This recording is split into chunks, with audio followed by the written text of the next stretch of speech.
afternoon, everybody, and welcome to the council meeting on Wednesday the 19th of March. Call for apologies, but everyone's here, so there is none. Extraordinary business. Any items of extra business under urgency? Don't know of any. No. Declarations of interest in today's agenda? No. Could I have a recommendation now to move into committee? Mover, please.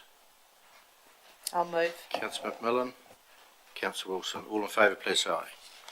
Thank you. There's one matter to attend to in committee.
Welcome back, everybody, after that short break for public excluded.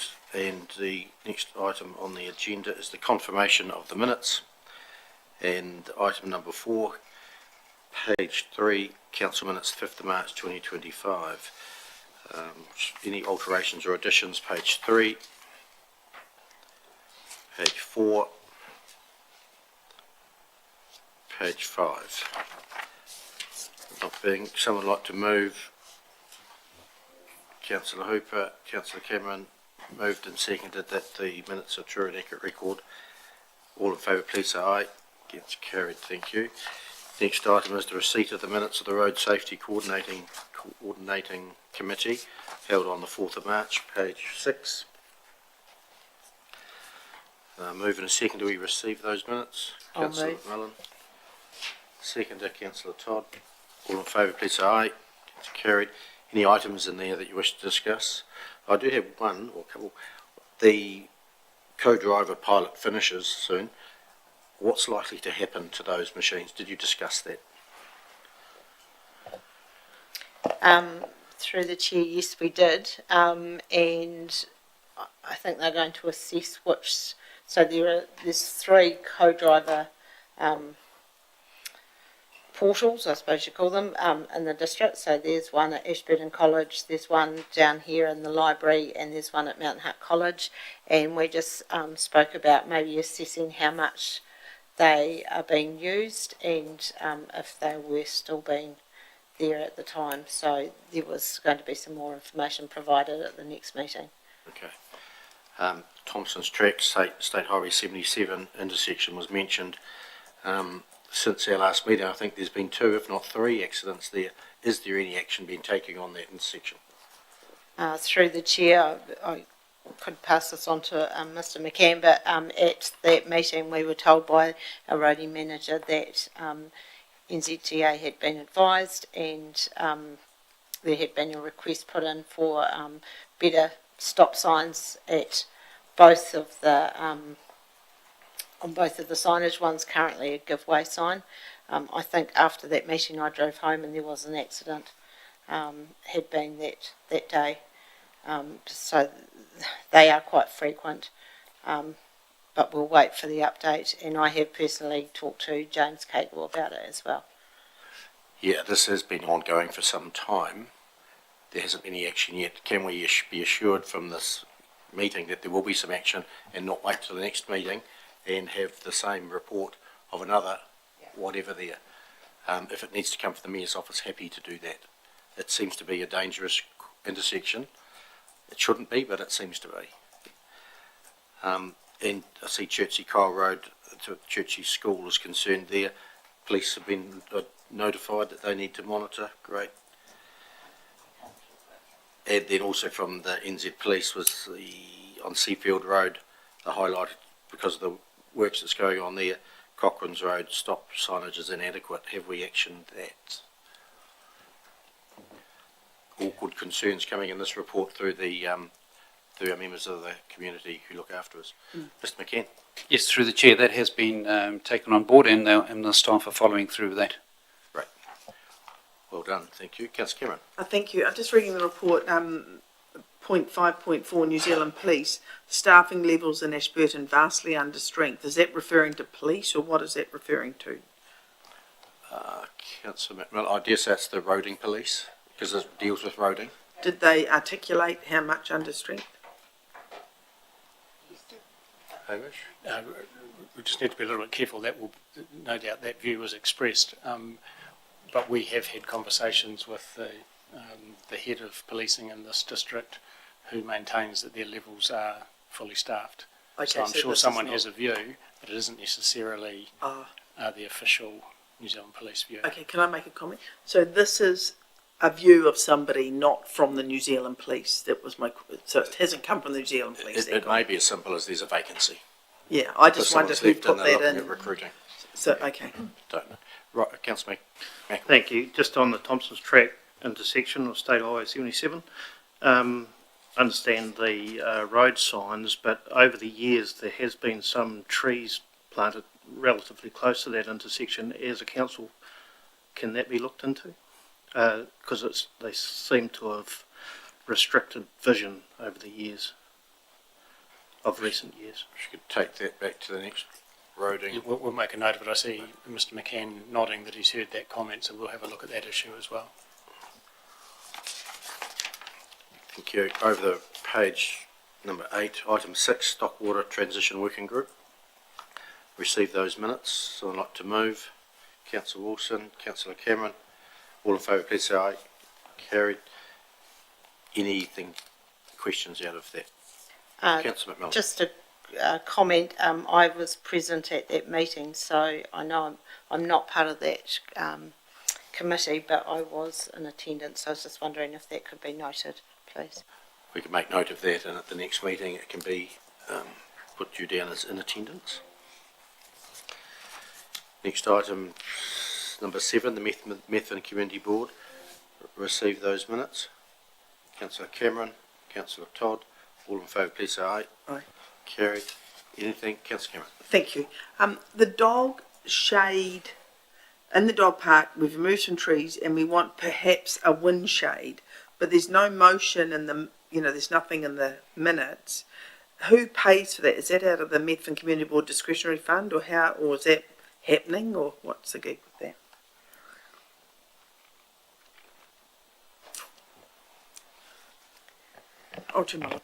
Bonnie? Thank you, through the chair. So that came up through the Open Spaces report part of the Methven Community Board agenda. So Open Spaces have been asked to consider if a dog shade, it's actually a shade cloth along a part of the fence. With the removal of the trees, it's actually left it quite exposed during a southerly. So Open Spaces were off to go and find out if they could, how much it could and how it could be funded. Oh, right. So this is, so we don't know anything yet, really. This is just a Correct. look into it sort of thing. Yes, correct. Next item is number 8, Local Water Done Well Service Delivery Models for Consultation. Welcome, Mark. Tony. Is there anything further to add to the report?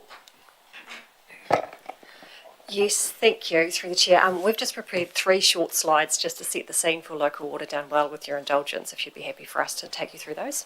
Yep. Thank you.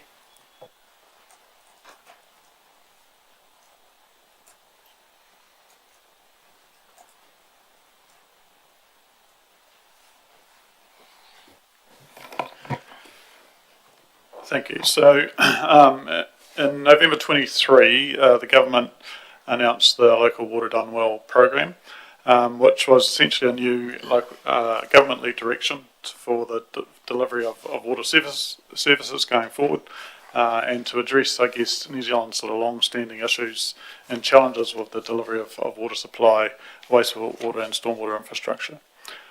So the Local Water Done Well program essentially provides communities and councils with some flexibility in determining how their water services will be delivered in the future, and also establishes a regime of stronger oversight and regulation to monitor the cost and the quality of these services going forward. So it provides each council, or requires each council to develop and select a fit-for-purpose service delivery model to deliver their water services. Requires councils to develop what's called a Water Service Delivery Plan, or WSDP, for their chosen delivery model, and for that to be lodged with the Department of Internal Affairs by September this year. And that plan will show how council will deliver water services and make that financially sustainable by the 30th of June 2028. In terms of the reform, the sort of 3 key elements. So the delivery model must be fit for purpose. So that means that it must be structured and governed in a way that meets both the government requirements and our community's needs. Water services must be financially sustainable, which means that the revenue is sufficient to fund water services to meet both the regulatory standards that are in place, but also the cost of maintenance, renewals, long-term investment to meet the future challenges in those services.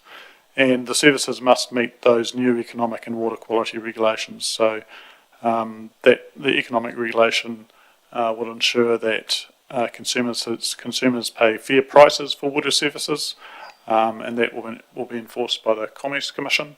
But we also obviously have to meet any water quality standards set by Taumata Arowai or the Water Services Authority. So where we currently stand is that at your direction we have focused in on two models for our water service delivery options to discuss with the community. The first is the standalone business unit of council. This is the closest to what we would consider the in-house delivery model which we currently have, but I guess we really want to stress it is not in-house as we currently know it. It will require change and it will require a different way of thinking about how we deliver through water services going forward.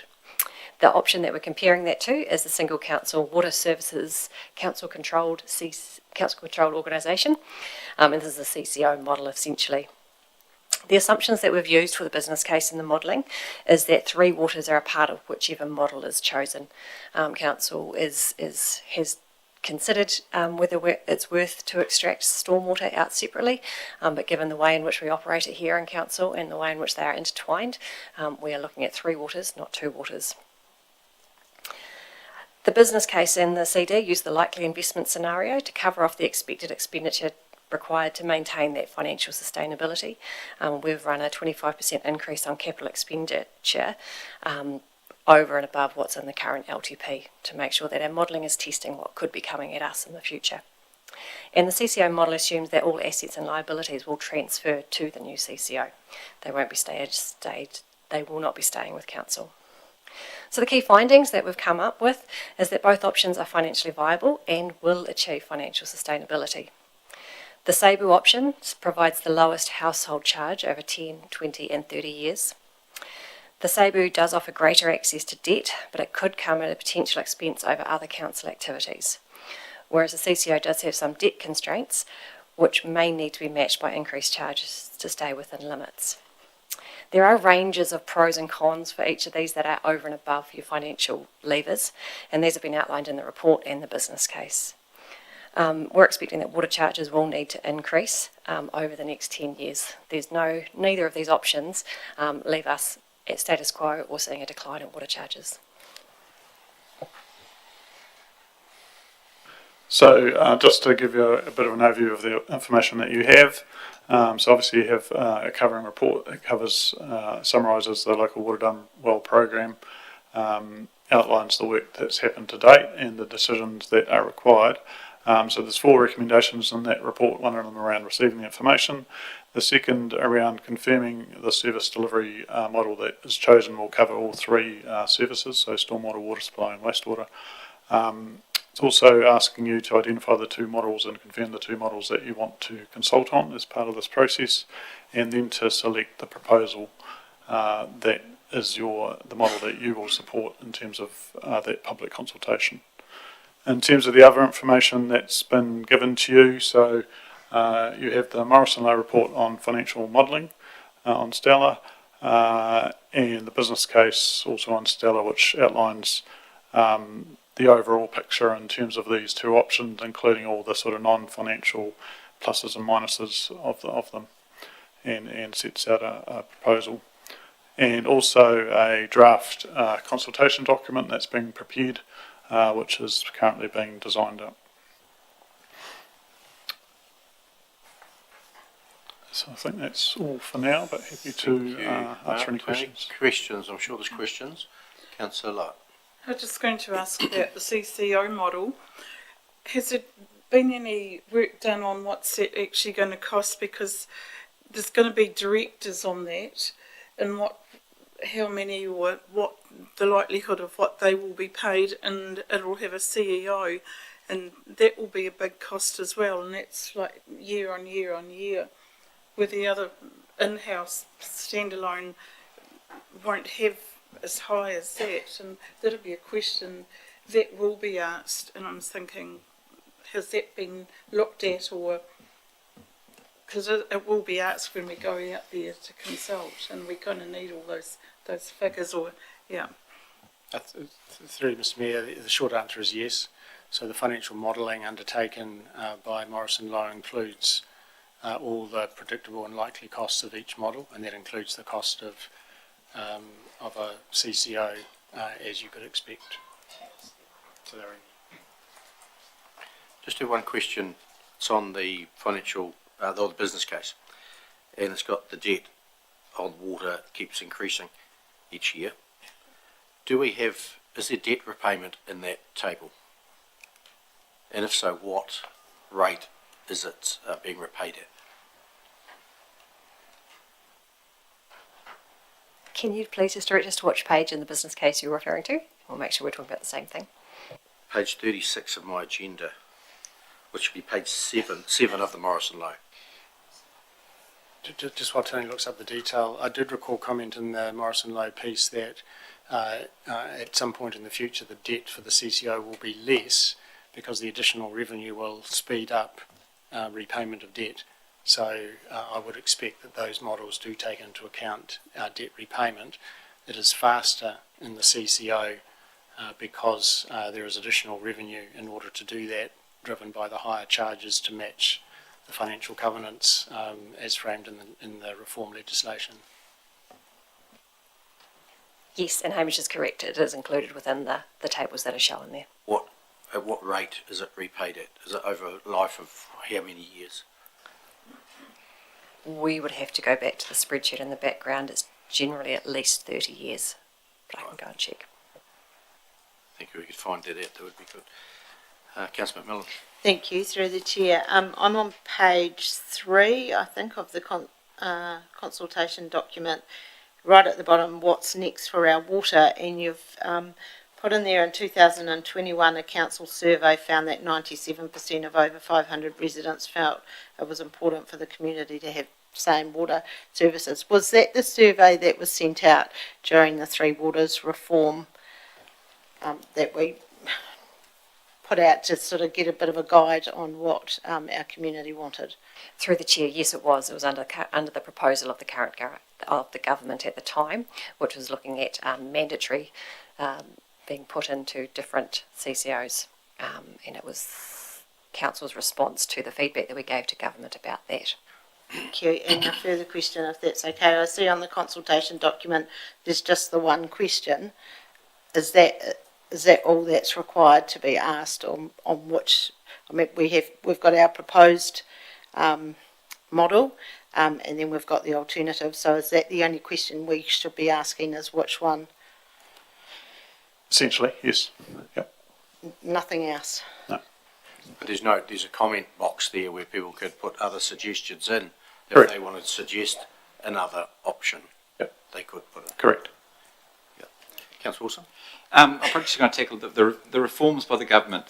You know, we've been directed to do them, and we've come up with 2 potential options. From looking above them, would you say, how would you describe the both options fulfil if you put governance to a side, which is either council governing or independent governors doing it, would you say that the units that we're looking at are very similar in, apart from perhaps their debt loading potential, what we're saying operationally and the outcomes that they're going to try and, with, clean water and good sewerage things and stormwater being reformed, improved, are they the same outcomes in both scenarios? Is one different to the other, or they're the same outcomes? If I could have a go at answering that, whatever structure council chooses to deliver water services, there are requirements that are the same across all those structures around water quality and so forth. So we're confident both these options will deliver the same outcomes in terms of water in the community.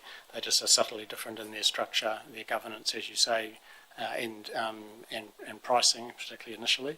But both will deliver the outcomes desired around water.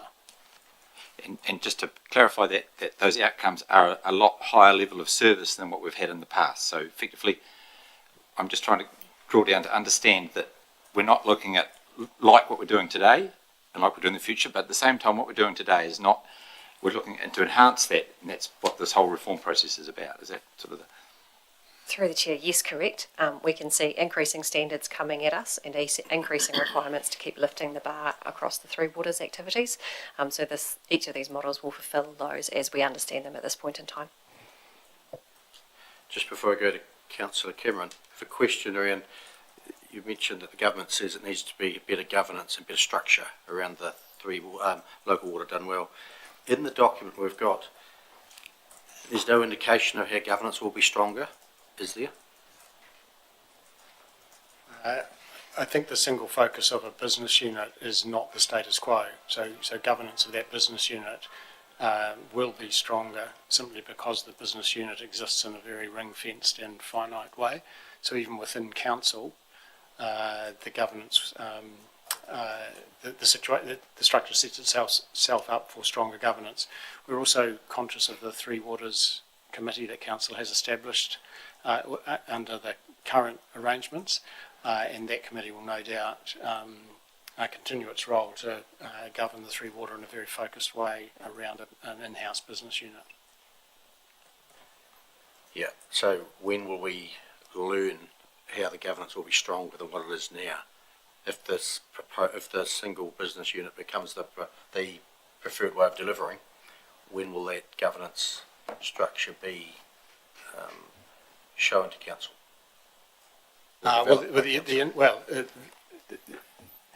In setting up the transition to a business unit, if that becomes the proposed model, council will be able to see what governance structure is intended to sit across it. Of course, an in-house business unit will still be subject to the triennial decisions that any council will make as to how they set up their own committee and working group structures. But the fact that the business unit is going to be set up, ring-fenced and singularly focused on delivery of Three Waters lends itself to a greater governance focus via existing mechanisms. Thank you. Councillor Cameron. I think I just have two quick questions. The Morrison Lowe report puts in the financial modelling a 25% increase in CapEx over time. When you look, is that universal throughout New Zealand, that 25%, or is that tailored specifically for us? Like Wellington might have 80% or I'm just pulling numbers out of the air. How was that determined, that 25%? So no, it's not a universal number. We think it's a realistic expectation that the costs of water delivery are going to increase in the future as known standards and future standards require more and more attention on how water services are delivered. So rather than just leave our LTP numbers and create a price expectation in the community, we felt it was worthwhile taking an estimated increased level of expenditure to indicate price implications. But each council is free to make that assessment in their own way. Thank you. Yeah, I totally agree. But that 25% came from us to Morrison Lowe to put in their modelling, is that right? Or did they look at it? It's just a figure to show that the costs are likely to increase. It's not intended to be anything other than that. And it applies to both structures in front of you. So it doesn't advantage one over the other. It just shows a greater increase in cost. Yeah. And I'm just looking in the consultation document, we're talking about 10 drinking water schemes. I thought we had 11, or is we going to combine one? Thank you, through the chair. So this is what happens when we pull up data from lots of different sources. So you'll realise we've had Methven and Methven Springfield water schemes have now joined together, and Fairton is now being delivered out of Ashburton. So that's why we've ended up with 10. Great, marvellous. Thank you. And then one more question, please, Neil. Thank you. Now, what was my other question? I had it written down somewhere. I'll come back to you if you want. I'll come back. Councillor Wilson. Yes, I'd like to just go on to the governance part of it now. I note on page 20, and the disadvantages of the council approved standalone business unit, it talks about new rules and expectations and more stringent and detailed regulation may mean that elected members' ability to influence and guide the activities diminished, leaving a list. And I'm understanding that why would the councillors, as governors of this, why would they make decisions that aren't, following the rules and expectations? Why would they consider even doing that? Thank you, through the chair. The point we're making there is the governors will have to make the decisions that are in line with the rules of the time. What it will mean, though, if particularly in the SABU option, is that council's ability to make decisions could be diminished. There may be some projects, some aspects of the delivery of water services that just have to happen. Therefore, as elected members, you may be held accountable for a rate increase that actually there's a percentage of it that you have no control over. It's being directed to you by ComCom or by the regulations. And just further to that, I want to perhaps go back. An example would be if we looked at one you talked before about one of your water groups, Montalto Water Supply. If you looked from the outside, it has to be technically upgraded to the super standard. But we as governors would work to change that. And is that something that you'd see that governors would work on to make it more efficient for the district as a whole? Changing it from being Hamish understands what I'm trying to get at, but Yes, but I think the governors of a business unit or the governors of a CCO would be equally motivated for a good value solution. In the end, when the regulator decides what is an acceptable solution, there will be an obligation to put that in place. But I think both structures would be motivated to try and have a cost-effective, sensible solution, the same as each other. I think that's the answer. Yeah. And my last question this round, the 25% increase, as Councillor Cameron alluded to, with the capital, from this project, why hadn't we done that in the last long-term plan? Is that because of as has been alluded to here, that the governance wasn't up to standard and didn't want to do it because of rates, or was it because that the rules have increased, or what was the reasoning for that? Why did we suddenly come up with 25%? I think there's certainly some projects that we had identified in the long-term plan through the infrastructure strategy that we hadn't costed or funded. So part of that's reflecting the potential cost of those projects, as well as the expectation of sort of increased delivery of service for water services generally across the board going forward, and that figure sort of covers that basis. So whichever one we choose, they would have had to have been done. Is this perhaps what I'm getting to? That that 25% increase is going to happen it would have happened no matter what governance level we had across the board, because it's what the new regime the government wants to happen. So that's unchoosable as it was. Whereas in the past you could have perhaps chosen not to renew pipes, you could have done other things, but now that's not an option for government. Yeah. Essentially, yes. Yeah, that's absolutely correct. I mean, essentially this exercise is about choosing a future structure, but we know that we're going to be consulting the community, and they'll be very interested in price of water, we imagine. And so without a realistic price indication, we're setting our community up for either disappointment or confusion as to what the future price might be if we don't make some sensible assumptions around future price increases, given all the pressure on the reforms to do water better. So that's why we've essentially put that increase in, but put it in both models. But when we're talking to the community about both models, we're not setting an arbitrarily low amount for future water charges that will only cause grief at some point in the future. Councillor Lovett? Just thinking, it's not going to be business as usual when going to the in-house model. Will we need to employ specialised staff to come into this unit and lead us forward? Because I look at the other model we've got on the board, a CCO, you're going to have a board of directors and a CEO and that. So the in-house, will we have to bring in specialised staff to give us that lift and boost and deal with the Commerce Commission and that, or can our staff do that? I think the likelihood is that both the CCO and the business unit will need access to the same specialist expertise to deliver water that meets the regulatory requirements. Whether or not it is a staff resource or a consultancy or via the governance arrangements is a matter that no doubt will be resolved in time.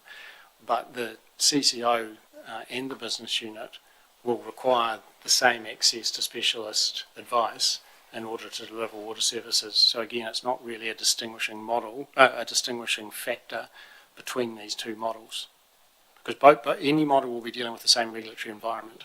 So we'll need to understand that environment and understand the limitations or opportunities in the infrastructure to deliver a compliant service.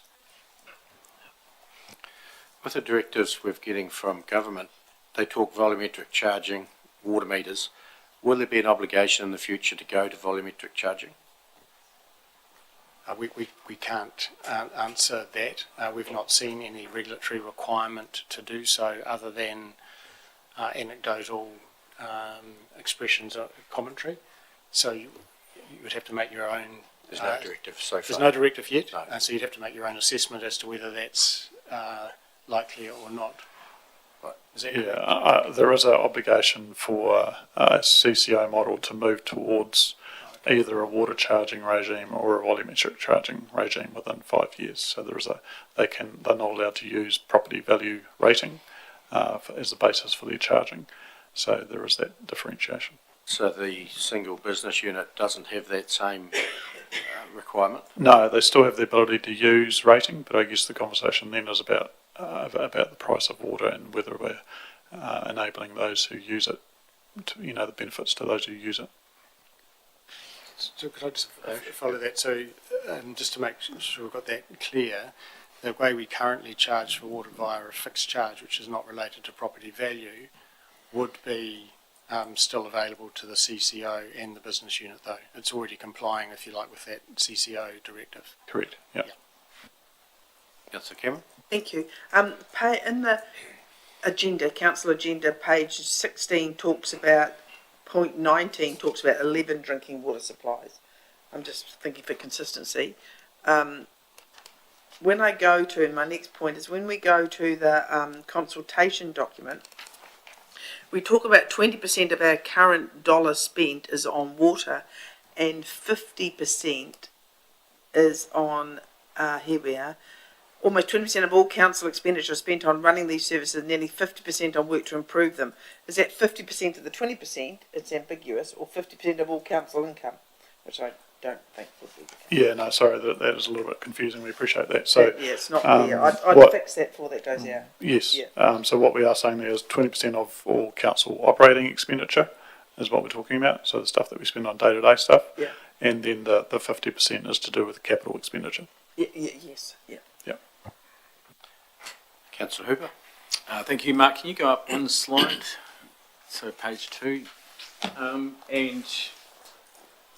you give me some clarity around the bottom line, the access to debt at potential expense of other council activities?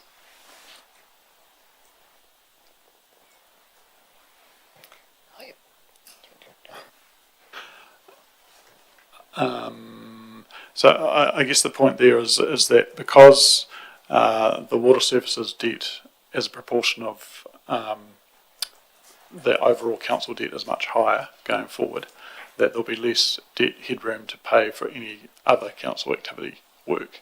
So potentially you've got probably the graph on, hang on a minute. Just while Mark looks up the detail, the essential point is that there are limits to the debt that council can raise because of our covenants with the LGFA.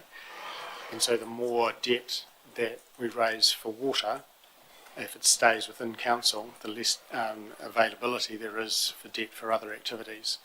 Whereas if we establish a CCO, that comes out of the council's books. It doesn't make it any more or less affordable for the community, of course. Yeah. But from terms of a narrow perspective of council, there will be limitations to what else council can raise debt for as water debt rises. At the moment, that has not been an issue for council and isn't projected to be under the modelling in terms of absolute restrictions from the limit. And even if there was limits, putting aside the issue of affordability, which of course council will never be able to do, but if there was pressure on the debt limit, then council has the capacity to raise the water charges to increase revenue such that the debt limit would then raise. And that's the very issue that the CCO faces on day one, and one of the only reasons that the CCO has a higher water charge on day one is because they have a different financial covenant regime under the legislation, and they need to put the price of water up in order to live with the debt limits. So projections, you're comfortable at the moment, but Yeah, I mean, that point is absolutely valid, but all the work we've done through the financial modelling shows that it's manageable. yeah, thank you. Councillor Brown? Thank you. It's almost the same. So like Phil, it's slightly different. So in-house, what can we do? As borrowing, because as the CCO, you can go 500% of your revenue. So is there a figure there? Is there for the in-house? Well, the graph will help in the Morrison Lowe report. The reason that 500% is different to the 250 is that it's off a different revenue number. So the 500% is 500% of the water revenue only, and that actually produces a lower debt limit than 250% of council's total revenue if it stays in-house. So that's why the limits are different. Even though the CCO sounds higher at 500%, it's off a different and lower revenue figure. Yeah. With the ownership in the business unit, it'll be owned by council. In the CCO, council-controlled organisation, the council would still own the shares of that organisation. It would still own the organisation, but in terms of the assessment that we've done, the assets would transfer to the CCO. Yeah, but it would still And the liability. own the shares of that asset. So the assets It's still council's. still yeah. council's assets. Yeah. Thank you, Councillor Well, McMillan. Sorry, no. Well, you just have to be careful how you think about that, and maybe the best example is our existing CCO in ACL. Council owns ACL, but ACL owns the trucks, and they manage their fleet accordingly to the best interest of that business, as opposed to thinking that council owns the trucks and we have control over when trucks are bought and sold and everything else. So the assets would be owned by the CCO, and council owns the CCO. So the direct, it's very indirect ownership of the actual water assets. It would be with the CCO. Sort of once removed from Yeah. the asset. Yeah. Councillor McMillan? Thank you, through the chair. Just regarding operations and sort of general everyday phone calls from people about water leaks, etc. Are both models, even though they're ring fence, how does that filter down with our staff on the reception desk taking those calls? Is that sorted out via overheads, or how does that all work? So the detail of that needs to be sorted out through the implementation of whatever the chosen model is. If it's an in-house business unit, I imagine certainly in the early stages, then our existing systems and council would accommodate CRMs and inquiries. But equally, we could require our own CCO to do exactly the same thing. And regardless of who's delivering the work, the inquiries would come to council if that's what we required. So the transition is a lot of work in getting the transition sorted and ironing out some of those details, but the options are available to us to do what we think is best. If we have an in-house business unit, is still council. Yes. It's council, and so we would expect council services to continue to deliver the needs of water delivery. What we're obliged to do is make sure that all costs associated with the delivery of those water are clearly ring-fenced inside the business unit, and that all revenue associated with water is clearly ring-fenced inside the business unit. And that won't be just to our satisfaction. That'll be required in time, but required by the Commerce Commission around how the financial arrangements are set up to give effect to the legislation. So we will have to follow the directive of those information disclosures and the way we set things up, which will no doubt will evolve over time. But the ring fencing obligation is clear. Yeah. Councillor Wilson? I'm just looking at you talked about debt and numbers and stuff like that. I understand it because we've been doing it for quite a while, but just to put it in plain terms, for a ratepayer who's currently got their water bill and their rates bill, if it was a CCO, compared to until an in-house model, from your graphs, it would show that the CCO would be slightly more expensive. I've got that correct, yes? Yes, you've got that correct. And the reason for that would be because they can, the borrowing capacity of the council is greater because we don't have as big a mortgage, and we can actually fund things internally a lot easier than a CCO can. Whereas a CCO would have to, if they borrowed money, they by law, effectively, which is saying it's a law, they would have to charge more to cover their mortgage. So effectively, they have a higher interest rate, you could almost say. Therefore, they have to charge more to fund that loan. So I'm just trying to get at that the only real difference between the two from a person's what they get on the day is one's paying more because they've got a bit more debt to service, or not service is not the right word, more debt to charge against. Is that a fair comment? Sort of. The way you can look at it is that the CCO has to put the charges up to get more revenue so that they can live within the covenants required for their debt raising needs and obligations. So the debt is a proportion of revenue. And so to do the work you need the debt, you need revenue to support that debt level. The CCO will have to put revenue up to drive the necessary level of debt because of the 500% covenant of the reforms. So it's a requirement, it's not a direct cost of operating the business or that structure. It's to give sufficient capacity to raise the debt needed to service the network. So from that, an in-house model could choose to do the same thing. It could charge the same. So you could effectively say both could be charged the same, and the outcome would be is the council internal one would actually have more revenue, therefore it would be on the same path or a better path for the community. Is that a fair comment?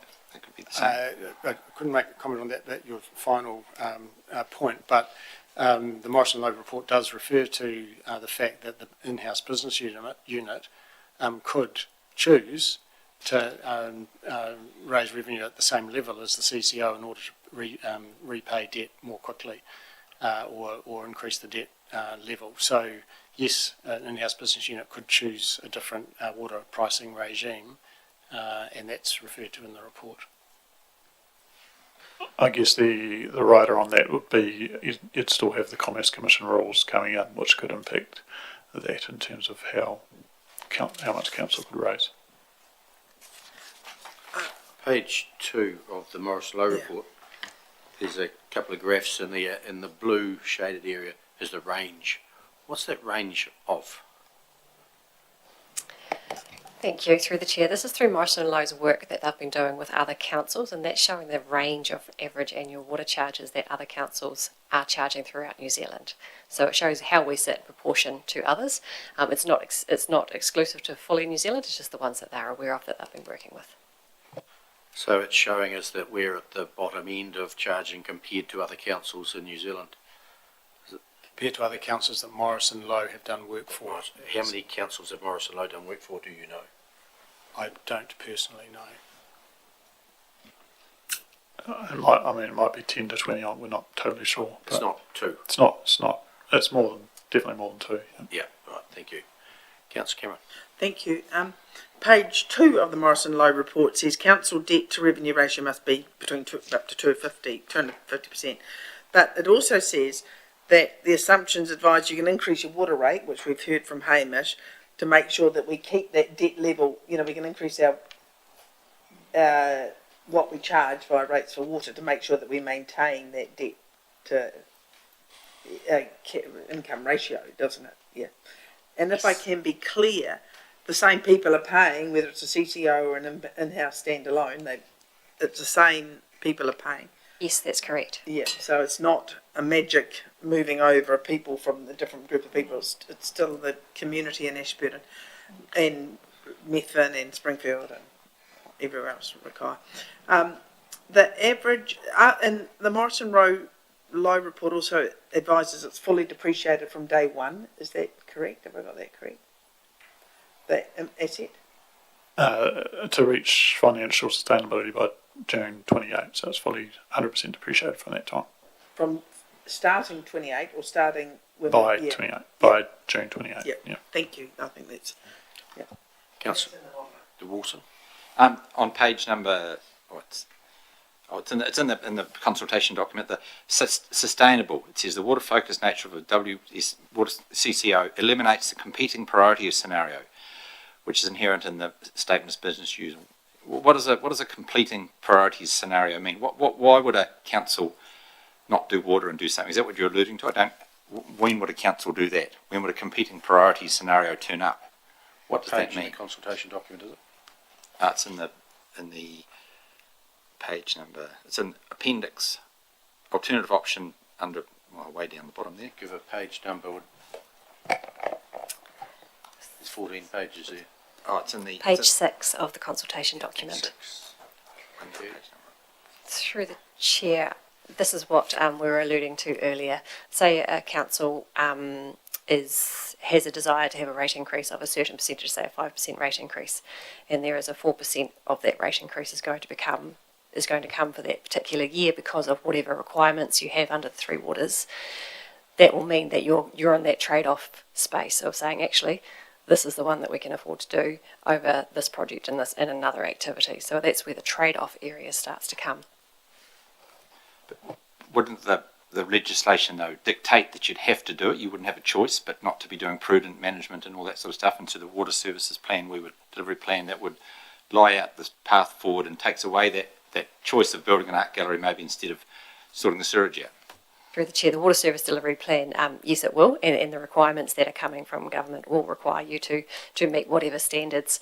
It's then the degree of controllability. It's not even a word. The degree of control that a council would have around an annual rate increase, for example, would be gone. There could be quite a hefty rise in that particular year, and you could be held account to it when actually you've got no control over it. So on the opposite side of that equation, if you have a council-controlled organisation, they could say, we need to do it all today, because that's, as a director, my liability is exposed, so I want to get everything done today, borrow to the max and go for it quite quickly. They can disregard, effectively, the pain that the ratepayer has to bear. Is that the difference between the two? You could look at it that way, but then you've got to look at the whole environment here, and that's including regulation coming from the Commerce Commission, and that's economic regulation. So economic regulation exists primarily to protect the interests of consumers in monopoly supply. So when this entire reform matures and is put into place, there are a range of pushes and pulls across the entire reform that you can think of as checks and balances to the unfettered rights or decisions that any governance group can make regardless of the structure. So it's not one's a free for all and one's got restrictions. There are a whole host of layers of limitation to whichever structure is formed. And remembering, I imagine a CCO will think of the water consumers as their clients, as opposed to a group that they can charge whatever they like because they choose to do so. So I think it won't be quite as unfettered as perhaps you paint. That gives me confidence that there is a flaw then under the in-house model that has to be done. So there's not a completing priorities scenario is actually taken away because there is a flaw that we will have to do no matter what. Yes, and if that flaw is thought of as meeting regulatory requirements, those requirements will be the same for a business unit or a CCO, or indeed any other structure that council might have been minded to establish. I guess to add to that also, I mean, the difference with a CCO is that they're solely focused on water. They don't have anything else to concentrate on within the parameters of the environment that they'll be operating in. But they won't have art galleries or anything else to focus on. And obviously, as part of that, council has a statement of expectations that they would set for them, and they'd be able to comment on the water services strategy that they're presenting. Any further questions? If not, there's recommendation. Thank you. If not, there's recommendation there. Do you want me to take them in parts or all together? Take them in parts. Recommendation number 1, that council receives the information in the local water done well service delivery models for the consultation report. Move in a seconder. Councillor Cameron, Councillor McMillan. Open for debate. Councillor Wilson. I think the report's good. That it shows that we recognise that the reform is here and we have to act on the reform. We can't just ignore it, which is a council. We've never ignored water, but I think this does show that it shows that we're prudent and we're looking at what has to be done and we're working through the process. Councillor Ellis. Thank you. Yeah, I agree. We have no choice. We have to do this. I find it very ironic that central government's telling councils to watch what they charge people in rates, and at the same time bring new legislation in that's going to put rates up. Totally out of our control. I would rather, to be fair, we weren't actually having to do this. I believe the biggest percentage of our ratepayers will see no difference to their 3 water supply through this legislation, except when they open their rates bill. And yeah, I'm quite disappointed that we're being forced into this, but we have no choice and have to move forward. Further speakers for or against? None. I'll put that motion. All in favour, please say aye. Against? Carried. Thank you. Number 2, that council confirms water services for Ashburton District's local water done well to be 3 waters, specifically the drinking water, wastewater and stormwater activities. Mover and a seconder. Councillor Lovett. I'll move. Councillor Brown. Open for discussion. Councillor Wilson. Obviously, the first 2 are, but obviously we did have discussions around stormwater, because in stormwater we have rural stormwater, which is slightly different, but it is a very small part of stormwater.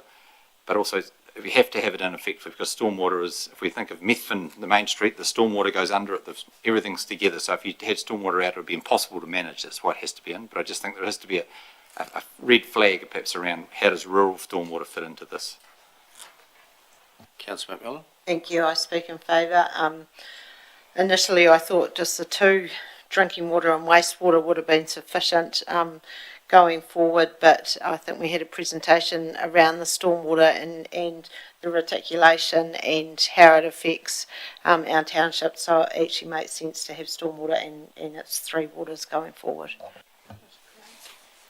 Councillor Cameron. I speak in favour. I think I read somewhere in the legislation that the Commerce Commission were looking at the environmental impact as well of the water and the water services and the water provisions, and it's in a lot of the documents. And I think the stormwater should be included. Any speakers against? I'll put the motion. All in favour, please say aye. Carried. Number 3, that council consults the community on the following 2 delivery models in the public consultation process. A, standalone business unit, and B, water services council controlled organisation model. Can I have a mover for that? Councillor Ellis. Councillor Hooper. Open for debate. Councillor McMillan. Thank you. I speak in support of this, and we mentioned before about 97% of 500 people all wanted our water to stay and control it with by council, and I think that's, even though it was 2021 data from a survey that we did after the 3 waters reform came out, I still think that that is the view of our community, so these 2 models make sense. Councillor Wilson. I support these 2 options because the other options, which are join with other communities and have a big group together, they haven't matured enough yet to actually see if they'll actually work. And also there was another option on the table, but that option is not available. So we have these 2 options, which are good. I think they're good options, and they do show there is a difference, and it's basically around governance. It's not around anything else, and that will let the community have a look and see what they think. Councillor Brown. I'm in favour for this point number 3. So we go out for consult to the community with 2 of them. Councillor Lovett. I support this motion, and I think we can do this. We've kept up with a lot of our water assets in the past, and I've got faith in our CEO that he'll lead us through this challenge, and we should do well in this space. And it's great for staff upping their skills as well, and yeah, I think it's good. Keeping our assets in our control. question for me is, can we do better? And yes, we can. And the governance needs to step up on Three Waters, as has been signalled. We've spent considerable monies over the years on water, and we've had delays in getting projects done, and those delays have cost money. There's no two ways about that. So we need to focus on delivering on time and making the drinking water, better than it was before, and we need to meet the standards. Are we good? Yes, but we can always do better. So we've now got an opportunity to do that. So now with these two models going out, we'll see what the community wants as to which model they request us to go with. And if they come up with a third model, they can suggest that too. But we'll be consulting on these two. Councillor Todd.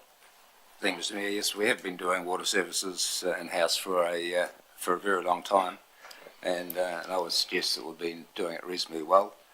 But moving forward, there's going to be new rules and new standards and new regulatory requirements that we have to conform with. So we have to have confidence in our staff, led by Hamish, that they will meet these new, demands, going forward. Further speakers for or against? No right of reply required. No. I'll put the motion. All in favour, please say aye. Against, carried. And number 4, that council selects the standalone business unit within council as its proposal for public consultation. The mover, Councillor Hooper, Councillor Cameron. Open for debate. Councillor Hooper, speak to the motion. Thank you. I think we've heard loud and clear from our community that they want an aspect of control, and I think this gives them that control. And I think we'll hear again from them loud and clear that this is the right option. Councillor Wilson. Yeah, I support the motion. I think that we've reworded it, which sounds wording, but a standalone business is something, and that's what I would expect the CEO to lead in this case, not just business as usual. It's a standalone business. So therefore, we talked about upskilling staff. That's all great, but you need to have the right staff in the right place doing the right thing, and that's what I'll be pushing for if this proposal gets through. Councillor Top. Thank you. I think the research put into this this topic by council staff, an independent council from Morrison Low, confirmed to me that the standalone model is the model we should be recommending and endorsing. As is pointed out in the report, the standalone provides the lowest household charges over 10, 20 and 30 years, and is the most resilient and cost-effective option to households. So, but also accountability is a big one for me, and as councillors will be accountable for the success of this project, as will Hamish and his staff also be accountable. Councillor McMillan. Thank you. I speak in favour of this, and just want to note that in usual consultation we will have a preferred option. In this case we are proposing an option, so there is a difference in this, but I think we've made the right decision with this proposal. No further speakers for or against? I'll put the motion. All in favour, please say aye. Against, carried. Thank you. Thank you for that. There's been a lot of work go into this, so I'd like to thank staff for the time and effort they've put into developing to where we've got to today. It's been a huge amount of work. We're not quite there yet, but we're well on the journey, so thank you to all involved there. Thank you. Next item is number 9, Ashburton Residential and Business Land Assessment. Welcome, Brad and Ian.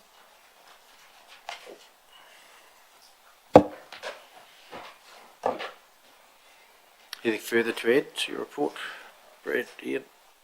No, nothing further. Questions, councillors?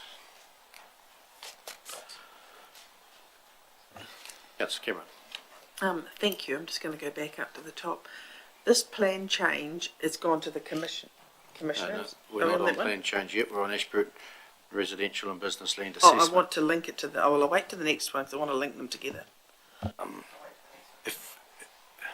Just be careful, because once we've gone past, we're not coming back. So if you're sure you want to take it to the next item, you do. Good. Right. Councillor Wilson. Now, this report basically say we have enough land to do what we need to do in the coming years, because that's one of the government's been talking about not having enough residential land and it's pushing the price up for houses. Does this report basically say that? That's how I read it. I'm just trying to find out what you say about that. Yeah, through the chair, yes. The report's identified that we're well placed in the short and medium term, and in the long term they have, under the MPS for urban development, they have different levels of availability they need to be, as in whether or not they're actually zoned for it, or council's identified that's where they want them to be zoned. But yeah, the report has identified we're in a good place. You've done this report now, there's a point in time. When would you do this again to see how we're tracking? How often would you do these reports?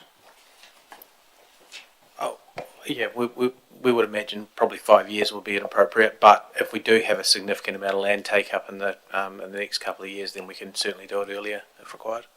Okay, thank you. Councillor Cameron? What do you use this report for? So it can lead into some of the background work we have to do under the RMA, we have to ensure that the district plan stays relevant, and this is what it's giving us a good insight to. What gives us a good picture of where the land availability is, how much land we have, and if we need to rezone, and it also points to the benefits that are starting to be shown from previous plan changes. And through the MPS for urban development, we have requirements to make sure there is land availability for urban zoning. Did this give you, may I ask you a subsequent question, please? Yep. Did this give you any indication that we need to review our district plan? Was there anything in there that highlighted a need to review our district plan? No, there was nothing in there that showed that there is any substantial issues, especially for land availability. Our zoning doesn't align with the MPS for urban development requirements because the district plan's older than it. But it's still, there's no substantial issues really. Can I ask one more question, please? Now? Where are the anomalies with the urban development? The MPS on, you know, our current plan. Yeah. Yeah. It's just have a lot of it is just naming and of what the zones are called. Oh, okay. And the site standards for the zones can be, they try to standardise them nationally, so it's a bit more. So when you go between districts, it doesn't change hugely. Okay, but if you change the names on our district plan, like Business Development A and whatever, the constraints and the rules are still the same associated to them. There's just a name change. Yes. Thank you. Councillor Miller? Thank you, through the chair. My question's probably a wee bit similar to Councillor Cameron's, but this report does it, because we need to update our district plan, does this report, what I'm trying to say, preempt it, or does it mean that we can sort of lengthen how long we have to do our district plan again? So is this instead of reviewing the district plan, I guess? The trouble is the RMA requires us to do a full district plan review every 10 years. Yep. Under the previous government's new legislation for resource management, that was suspended. But when that was repealed, that requirement came back in. And with the current government looking at new resource management legislation, it's a difficult space to be in to say whether or not we should actually go through a review, because we don't know what the legislation is going to look like in a couple of years. This report would feed into that review and would be part of the preliminary investigation work we do, but it does show that we are in a good position and there aren't any immediate issues that need to be dealt with. Councillor Lovett? I'd say it's been a very interesting read, and I'm looking, all the calculations are sort of done on like the infill housing, and it's all on single level housing. It's not on like apartment blocks or anything like that, is it?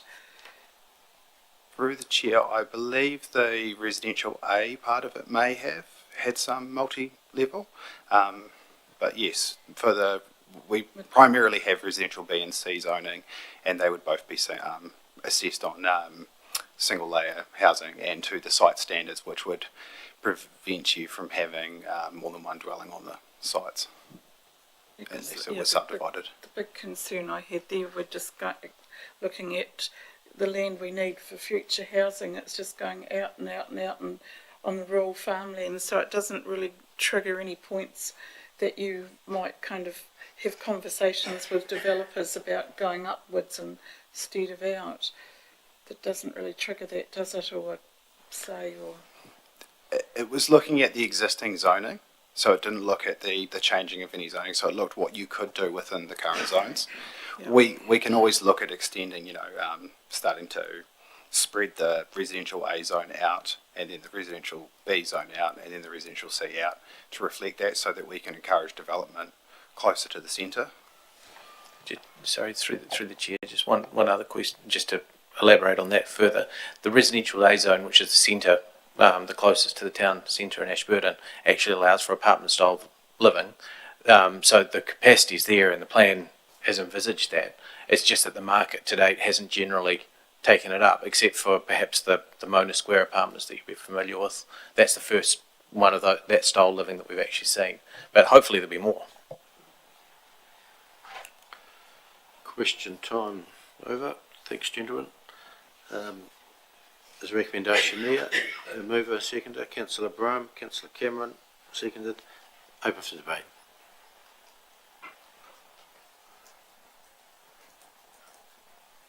Being no debate. Councillor. I'll just say that, as I said at the start, it shows we have a lot of land. It does show a disturbing trend around retail drop over the last years, which is concerning for the town centre and where that leads. I think everybody can see that when they walk around the town where the things are spreading out, but it is a concern.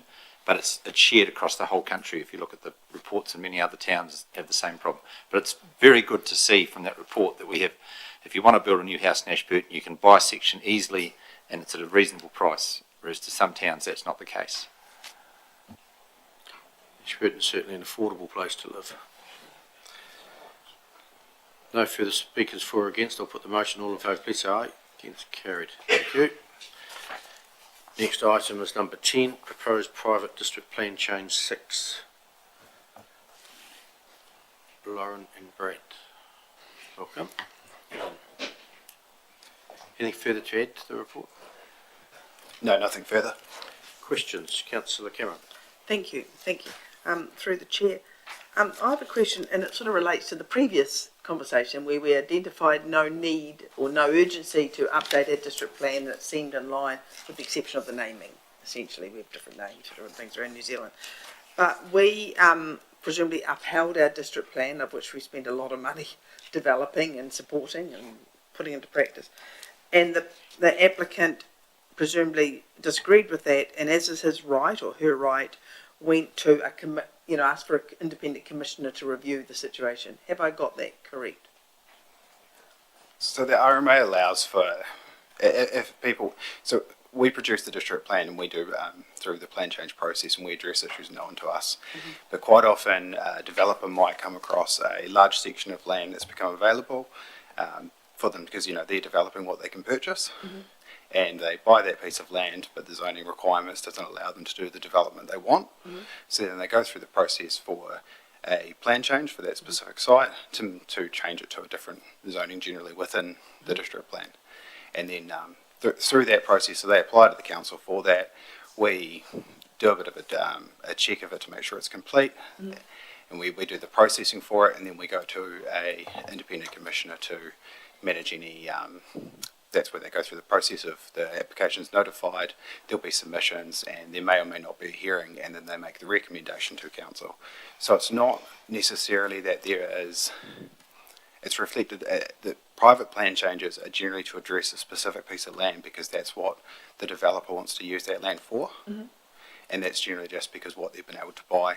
And you quite often get the upzoning because you buy, the larger lots. Upzoning? I just can't hear you very well. Yes, upzoning. Mm-hmm. Because that piece of land has become available and they're usually larger. It'd be harder to do this with, buying 7 or 8 sections in a residential C zone and doing a development because there's more people you have to purchase from and things like that. I can't hear you very well because what, sorry? It would be harder to do it if you're buying a lot of smaller lots to do a development. It's easier if they can buy the large piece of land to do the plan change for. Okay.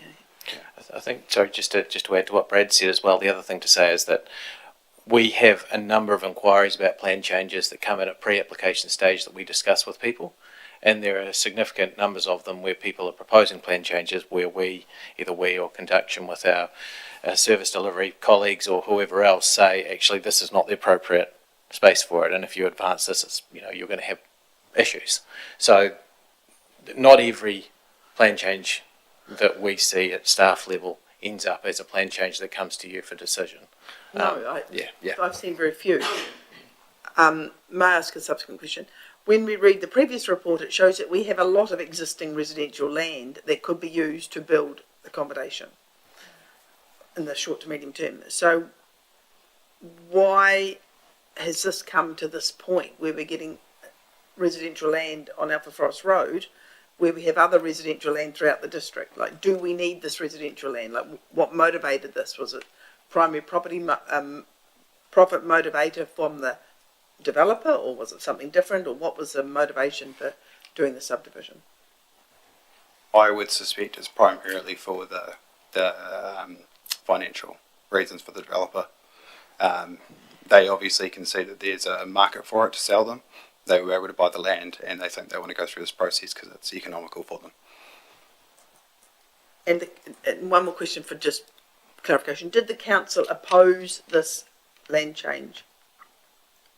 Like, did the staff? Like, No. No.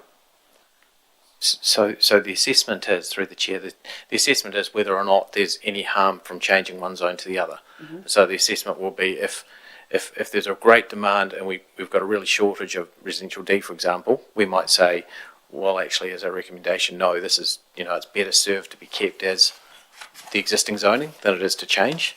In this situation, there was no great justification to suggest that actually the rezoning to residential C wasn't appropriate. And that's the assessment process in a nutshell that's gone through. So we did not oppose it, Ashburton District Council. Can you just indulge me, Neil, with this? So we did not oppose it. So it's gone to so why did it go to the commissioner? Who paid for the commissioner? The applicant. So in the process, through the chair, the applicant it requires a recommendation to be made. So the recommendation is made by the commissioner. There's a report created for the commissioner, but in the plan change process, the decision always remains as the council's. So it's a recommendation made by the commissioner for you to make the final decision. So and this is my last comment, Neil, we've commented in the previous point on the agenda that the district plan does not need review. The district plan is fine as it is, was what we heard from Brad and you, Ian. So now we hear that the district plan actually perhaps could be reviewed, and there were perhaps some areas that might be better served to be residential C as opposed to residential D. I think through the chair that the question is that it's always open, like for people with resource consents, that if something doesn't comply with the district plan and requires a resource consent, it's not an arbitrary no, you can't change it. Right. So it's always the process is that it's open for people to apply for a plan change to consider whether or not actually something should be changed. Just because somebody can make a change and propose something different doesn't necessarily mean that the plan overall is flawed. It just means that in that scenario, this alternative arrangement is appropriate. So it does not set a precedent for other people. Can't be used as a precedent to say, well, so-and-so did it here, we want to put a plan change somewhere else. Well, any plan change will be assessed on its own merits, so, yeah. How many potential housing units could go on this site if it's residential C? Sure. During the processing of this plan change request, the developer chose not to lodge the full set of scheme plans for a subdivision. While it's true that a residential C zone development could theoretically go down to 360 metres squared, given the location of the site along Alfred Forest Road, there are quite significant hoops to jump through with NZTA for gaining access onto the state highway. Given the proximity to Farm Road as well, NZTA have sort of been heavily involved in the conversation to date. So tentatively, we're looking at around 12 residential allotments off of a cul-de-sac that you've seen in that outline development plan. The final survey plans we haven't received those yet, but we are expecting it to be in the ballpark of between 599 square metre sites to the 793. So more of a buffer between the residential D current zoning and residential C. Thanks. Thank you. Councillor Michael. Thank you. If this block gets the go-ahead, have you anticipated neighbouring blocks that they'll obviously be watching closely what will be happening here? Have you anticipated they will be making moves in the future, in the near future, and can we accommodate that? Every plan change would have to be assessed on its own merits. So it would be up to if there's some of the things we would consider if it is the location appropriate, is there servicing available, and a lot of that will be dependent on NZTA's approval because it is their road on State Highway 77. But have you? Yes, well, we don't anticipate there'd be a large influx of them. It's quite a long process to go through a plan change, but we are able to accommodate that if they do come in. Thank you. No further questions. Thank you all for your report. The recommendation there, someone like to sponsor? Councillor Brown moved. Councillor Todd seconded. Open for debate. Being no debate, Councillor Hooper. Yeah, I speak in favour. I think that's got to be a good thing. Allington Rugby Club right there, development, the Allington Shopping Centre, the Allington School, it feeds all into that nicely, the bike park and things like that, so I think it's good. Councillor Todd? I just look at it as a chairman that was delegated this task to expert commissioners and they have come up with the recommendation that goes ahead. Councillor Ellis? Thank you. I also support this recommendation. It's the developer taking the risk on it. If they don't sell, it's him who's going to end up sitting on that property. So, yeah, I just think it's good for the town to open up new opportunities. Councillor Kerwin? I'm disappointed that we're not supporting our district plan, but I do not oppose the subdivision, but I would like to see more rigorous support of our district plan that we spend a lot of time developing and a lot of money developing over many years. So I am a little bit disappointed in that, and perhaps our district plan may indeed need a review contrary to what we've already had a look at. But I am not opposed to this development. Councillor Lovett? I support it because it's more housing in the town boundaries and we're not getting requests to go out onto good rural land, arable land or cow country. Yeah. Any speakers against? I'll put the motion. All in favour, please say aye. Against? Carried. Thank you. Number 11, naming of right-of-way, private right-of-way, Camrose estate. Anything further to add, Brad or Ian? No, nothing to add. Questions, councillors? Councillor Lovett. I was just going to ask if, like, we're not giving them, looking at here, giving them permission to put a name up. They could just put a name up on that private right-of-way themselves. Are they allowed to do that or not? Through the chair, this is the council's naming policy that says that if there is a name proposed for a private right-of-way of this type, that it does have to go through a council process to be named. So it is in private land, but I'm not actually entirely sure how that would work. It would certainly not have any weight in terms of an NZ post or anything else. It would probably just cause more confusion, I would imagine. And the other question I had was, like, you've got 6 houses down an alleyway.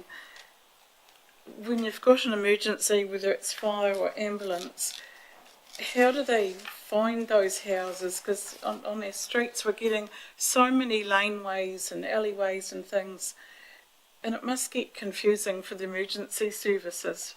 And I'm just wondering whether we need to should we go back to these guys and get them to put in some more names, work at it? Because what do we do? Through the chair, we've the council uses an Australian New Zealand addressing standard, which is an adopted or best practice standard, which is used by councils all over, and that provides numbering for protocols for new developments, including for rights of way that are to avoid that situation effectively. So this is where you have your suffixes in your Unit 1, number 32, da da da da. And so, yes, I can see your point, but the actual numbering is laid out so that it is actually clear for emergency services to understand, and that's a very, very important part of the subdivision process, is to make sure that those numbers are easy for the emergency services and others to identify.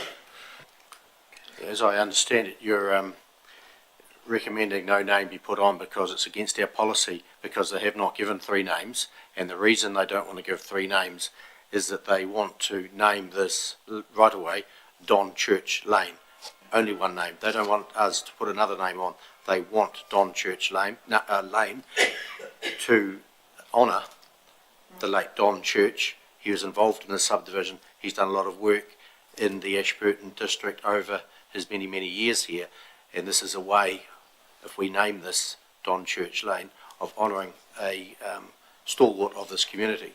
That's why we've only got 1 name, so we can name this right away, as I understand, Don Church Lane, but it's our decision, if I'm correct.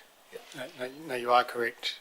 Despite repeated requests, the applicant simply didn't wish to propose 3 names as per the policy. So we felt there was no alternative but to bring it to you with the recommendation we have, because it simply doesn't conform with council policy, and now you need to deal with that in the manner you see fit.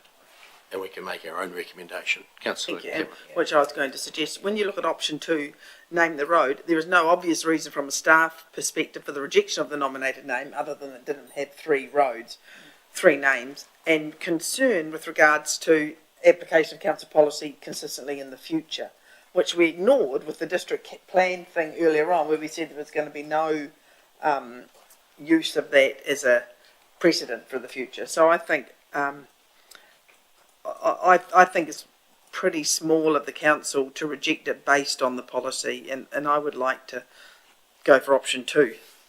Okay, we're still in question time, so we'll get to that stage shortly. Councillor Mackel. Thank you. I see that the policy would need 6 houses up there, but from the drawing here, there's 8 sections on there, and I'm just wondering, are all those residents happy for this to go ahead? For the Don Church name to be applied to the street, the lane. Through the chair, I believe that houses 1 and 8 go directly onto Grace Island Drive. Okay. So there is 6. I'm not sure around if any residents, I doubt it's been created yet. Yeah, through the chair, the information that we have is that certainly when the application was made, that the right of way was owned by the developers. So it's a private thing at the moment. Yeah. So, from my understanding, those residents are happy for this name change, and the family have approved of the late Don Church, have approved it to be done. And yeah, as Carolyn and Neil have said, the only hiccup here is council may get its nose out of joint because it's not the policy. And I think it's been, as Carolyn said, very hard-nosed. That's why it's here, for us to make a decision, because council staff are abiding to our policy. Yeah. Councillor Hooper. Thank you. Ian, do you think, is there a communication breakdown here, or is it an understanding? It just seems odd. I mean, surely they could come back and go, the 2nd and 3rd names are Bob Street and Brian Street, and we're not going to pick one of those, so we go with the Don Church. Through the chair, in this situation, the applicant's been very, very clear that they would, if the council's doesn't want this name, then they would rather leave it unnamed, which is also an option. There's no requirement for a right of way to be named. So that's we always do try and do that. We push quite hard for 3 names in accordance with the policy, but in this case, that's what they've said. I understand that they've been very clear, but have we been clear going back to them? Yes. Yep. Okay. Councillor Ellis.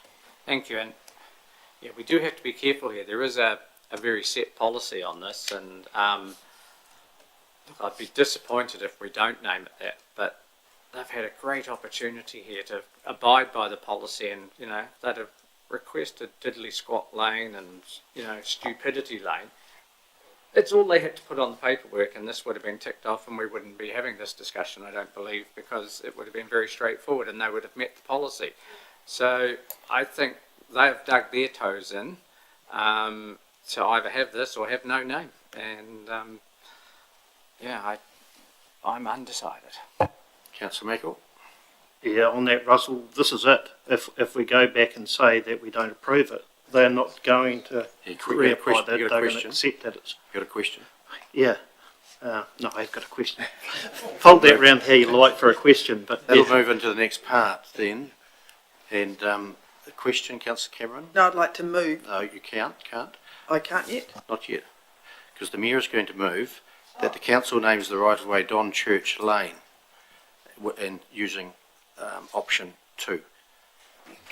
We name the road Don Church Lane, whatever wording that needs, but that's what its name will be. I'll move that. Someone want a second?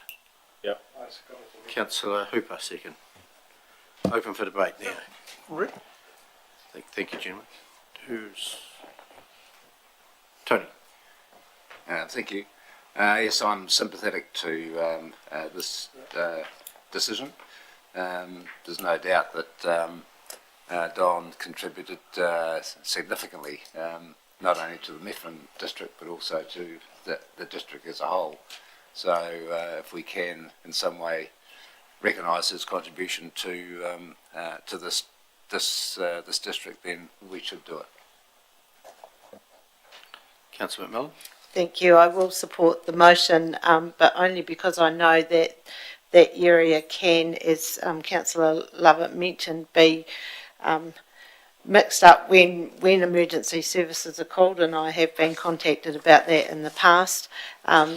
That whole area was the original site where Methven House was going to be built, and when they bought their new premises, it's now been subdivided. So I think it is a good idea to have a right-of-way that is named purely because of the emergency services. Councillor Wilson? I will support it, but I do believe that we're going off policy, and the policy is there just because, you know, Don Church was a great person and did a lot of good work for the community. But if someone had a name that we didn't think in our wisdom was as good or was something different, would we support it then? So I think we, not going off policy, we should be looking back at our policy if this is a decision we make, because obviously we feel that our policy is not correct. So we should be looking, after this decision, we should be looking in reflection at maybe we have to review our policy. I do support it, but I think our policy should be reviewed from this. And we do review the policies every whatever time, and that will be up for review at some stage in the near future, no doubt. Councillor Hooper. Thank you. Yeah, I agree with Councillors Ellis and Wilson. I have some concerns about going against our policy and setting precedent here, but I'm sure the thousands watching at home on our feed will get the idea and hopefully do things right. But it sounds to me like it's a communication or understanding breakdown. Councillor Cameron? I think probably our policy isn't fit for service, fit for purpose, but I absolutely support the motion and think that let's be the bigger person and not be churlish, which we've gone against a district plan, which is a far greater thing than going against our street naming policy. So I absolutely support this and think we should be supporting it. There's no caveats on that. Councillor Meikle? Yes, I support it. From what I understand, the residents are hoping this will get across the line and they won't be coming back to us to look at it again. It's not a big ask, policy or not. Councillor Brown? I certainly support it, but I'm a wee bit amazed that they didn't put 3 names in. You can normally put one in what you like and 2 other ones, and they only would be looked at if it's neat, appropriate. So they could have done it quite easy, and it would be no trouble at all. Councillor Ellis? Thank you. I will support, but I'm just wary of going against policy. And just a reminder, within our district plan, there is a process through the RMA where you can apply, and you are within the bounds of the district plan by following that process. I'll put the motion. All in favour, please say aye. Against, carried. Thank you. Next item is page 71, 12, financial report. And we'll go through them page by page. Welcome, Erin, Helen. Page 74. Stop me when you want to ask a question. 75, 76. 77, 78.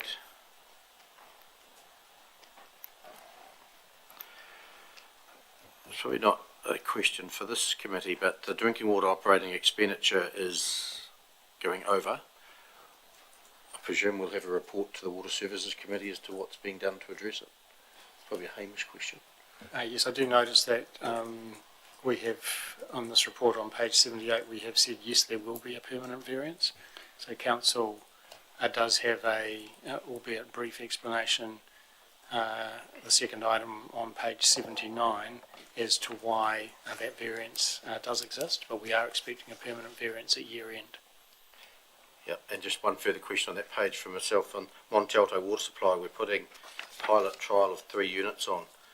Were we advised of that at the Water Services Committee? Through the Chair, that will be discussed at the Three Waters Committee in more detail. Okay, thank you. Councillor Wilson. Back on page 77, the roading reason for variance at the bottom, the expenditure will be still within budget. Does that mean under budget, or does that mean within? Within budget means we haven't spent it all. Is that what it means? Yes. So we could have spent more on roading. So we haven't. No, within budget means up to and including the budget limit.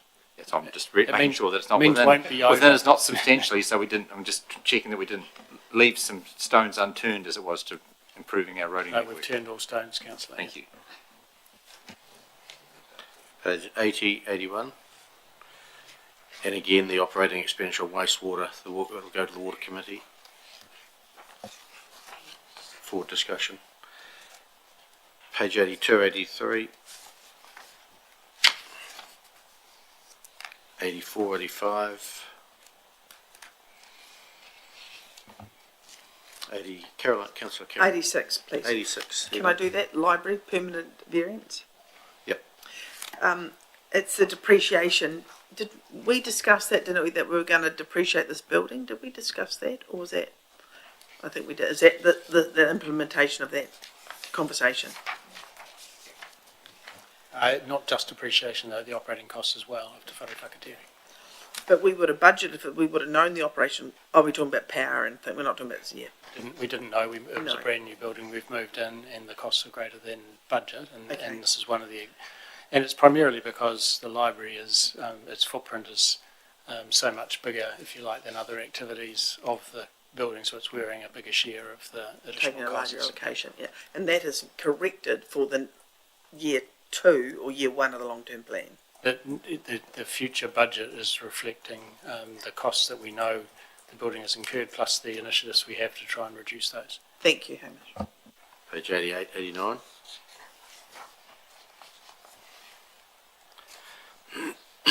(9091). Councillor Wilson. The commercial property, the freeholding of 2 Glasgow leases. What return were we gaining off those? Because obviously that affects. We get the capital in, but we have an income reduction on the other side. What return were we getting for those leases? Today and sort of in the future, because obviously we have a lot of Glasgow leases, and if we sell them all off or freehold them all effectively, we get the capital in, but we lose income. So what return were we getting on those? I'd have to go back and have a look at that one for you, but happy to do that.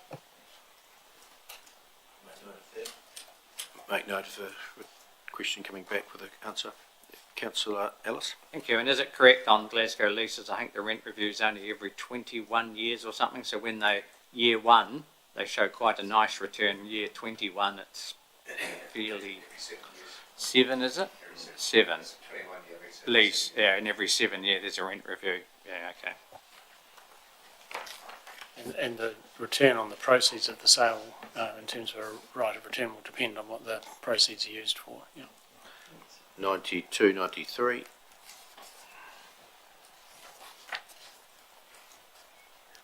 94, 95.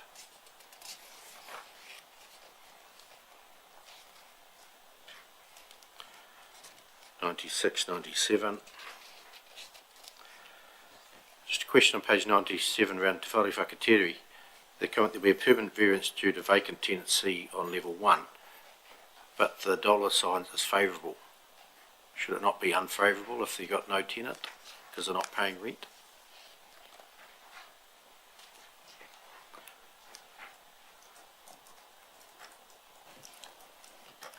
If you look at the actual income, it said the budget was 780,000.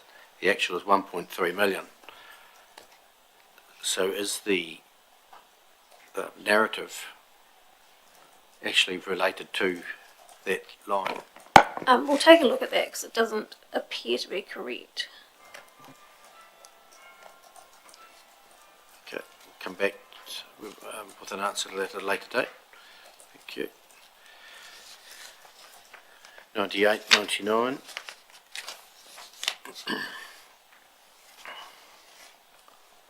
$100, 101. Can I just ask a question, Neil, on rates income, please? Page 96, and it's not a permanent variance, but it's got rates. We've received 615,000, is that right? And we're anticipating 851,000, a variance of 235. Is that based? How do you plan that? Is that based on year to date from last year, or how is that? Like, do you look at how much we had in last year this time of the month and So this time of the year? from the budget that's set from the LTP year 1 that we set last year in June. Yeah. So what happens there is we look at the available information at the time of what's in our rating system for values, and then when we strike rates, there can be a difference there. That seems quite significant for a pretty consistent. I would have thought send the bill out, get the rates in. We've done it for a long time. I thought that'd be pretty much the same each year. Well, it also depends on what properties become rateable as of the 1st of July. So that may not always be taken into account when we do our rates calculation for our annual plan and LTP. Yeah, I'm not. I have no view of it, but I'm just saying if that was the case, if more properties were becoming rateable, it'd be the other way around. I would think we're low and we should be higher. We're reporting it against full year budget in that column. Okay. So February versus 12 months, so 8 months. So we're 72%. Yeah. And I note the comment is that we don't expect a permanent variance. No, I saw that. I'm just inquiring how you work it out. Okay, page 100, 101. 102. On page 100, roading, external borrowing 6.7 million, which we traditionally don't borrow. Is that part of that LTP we've put aside for the... So through the chair, what happened there was in the LTP 21-31, there was budgeted amounts for loans on roading. So that's what was approved, and so that's what we funded via, which isn't the case anymore. That's been changed. We're paying those loans off.